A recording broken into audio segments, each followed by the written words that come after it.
How has it been going for this tour? Did you like this one as much as like the very first one that you did? Very first one was very tough. I think we're just getting used to it now. Your English wasn't as good as it is now. When I saw you last summer, your English had improved so much. Yeah, You just have to speak it with everyone all the time that you finally learned it?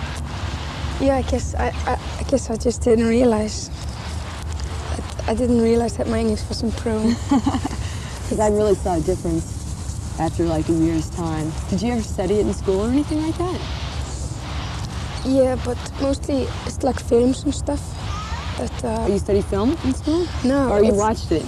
It's like all the films in television, well, most of them are foreign, and they're just subtitled.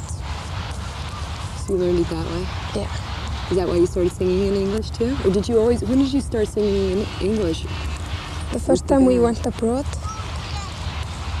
It's just stupid to sing in Icelandic and people don't understand it. It's, so we just translated as well as we could, and that's what we always done. We sing in Icelandic in Iceland, and English in Britain and the States and Canada. American in the States. And what about when you go to Japan? I don't know. We try to sing in French when we're in France, but we're not very good in French. Some German and some Danish, but not very much though.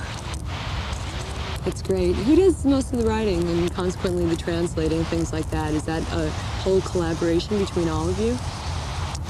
The music is a total collaboration, but I make my lyrics and Einar makes his lyrics, and I translate my lyrics and he translates his lyrics. I suppose that you can't. You must have studied a lot of language in school though. We studied Danish. You just had to, you just picked it up otherwise. Yeah, it happens to be the language of the world. For now. Especially when you come from a place which, like Iceland, and only 250,000 people in the universe speak your language. You must be pretty stupid not learning English. Yeah, that's probably true. You would be sort of helpless. Had you come to England as a little girl ever? I mean, did you know, when was the first time you left Iceland? How old were you? I was 9 years old. Okay, so you traveled some. So you going too far away? I went to Norway with my grandparents.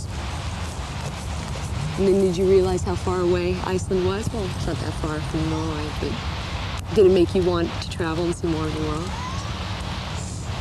Yeah. I think all of us had traveled a lot before all this thing started with the Sugarcubes. 3 of us well, actually 4 of us had lived for some period abroad. Oh, really? Did you? No, not me. Einar had studied for 4 years in Britain. Siggy had lived for 4 years in Long Island. And, oh, really? That's why he speaks his English. That's great. I didn't know that. I have to give him a hard time about that. Brai had lived for a year in Spain, and Magga as well. Is it? Yeah. Yeah? And, but still, I guess most people that come from Iceland, they're very Icelandic. Mm-hmm. How do you define very Icelandic, if you could? They're just very aware of where they come from. Proud. Yeah, and well, that's not the main thing though. They're just very Icelandic, and they always return back home. It's very few Icelanders that go somewhere and don't come back home. What about the desert? Did you guys play in Arizona ever? Did you ever have a chance to see that? Yeah, we played in Arizona and Texas. That's very interesting. Most of the United States is very interesting, especially New York. It's like the opposite of Iceland. Yeah, as far as the city. And, but, yeah, it's just very interesting. You travel and you meet people. People from the US are very different than people in Iceland, and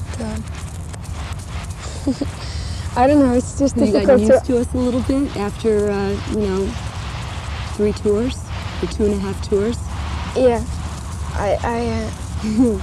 The first, there was definitely probably a culture shock for both, Americans to meet you, and our fascination to meet somebody from Iceland for the first time. Yeah, they all thought we were, I don't know, some sort of primitives. I guess we are. No, not at all. I think it's great. If anything, you're probably more enlightened, probably much more spiritual. I would say so. Yeah, you think so? What's different about Americans is they're obsessive with communicating. Everything is about communication, and people are they always want to talk. They want to talk for like an hour about nothing, and everybody's talking on television. And don't forget telephones. And it was very shocking for the first tour. We thought Americans were nuts. That they had all this nervous energy, and they had so much need to express themselves about everything. And it was just shocking first, and you became quite. Do you feel that? But you get used to it. You know, it's and. Do you feel that in Iceland, the Icelanders are more typically expressive through art, through writing and songwriting and painting and? I don't think so. I think I've just realized through traveling that Icelanders are Europeans. I always thought Icelanders were just Icelanders, but I think they're very European.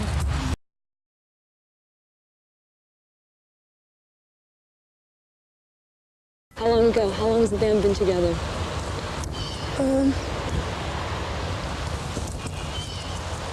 Almost 3 years. Well, almost 4 years actually. And how's it going? You all still best friends? Or were you ever best friends? Yeah, that's how this band started. That you were friends first? Yeah. Because you've been spending a lot of time together. It's probably a good thing that you are. Yeah. It's, I think the best point is that we just, we got very different tastes and very different ideas about how things should be. Does that help, or does it make it difficult? It's the only reason why we still exist. I think it's just we're so different that we keep surprising each other. I guess something like that. When you told me that you wrote the lyrics, does Einar write the parts that he sings? Yeah, I just write what I do. That's all. And then he fills in whatever compliments, or maybe it's both way around.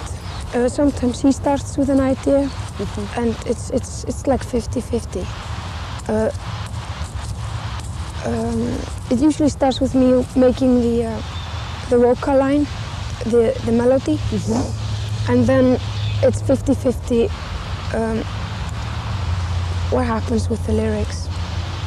Who starts? Just whatever the mood is. Where do you typically write? Do you all have a rehearsal studio? Well, we've had about 500. It's very difficult to have a rehearsal studio in Reykjavik. Right. It's just a small place, and people don't like the noise. What's it like when you go home now? I mean, because you guys are internationally famous. Do they treat you differently, or is it still okay? No, Reykjavik is just too small a place for that. Yes. It's only 90,000 people, and everybody's sort of related or friends, and I mean, stars don't exist in Iceland because you see them in the bus and then they fall from the sky.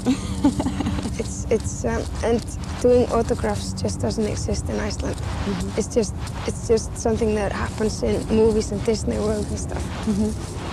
So no, I don't think we will ever be treated differently there. Not unless we become brats, and I think we managed pretty well to avoid it so far, but I don't know. What does your family say about it? About you doing this? I mean, have they had a chance to see you anywhere else besides Reykjavik? Any of your relatives? Have they seen you play in London? anything like that? No, my mother has seen me, but the rest of them haven't. They think it's pretty funny. But the press in Iceland, they started off trying to make a big thing out of it, that we were stars and stuff, driving in limousines. But, you know, people just, you know, they weren't interested.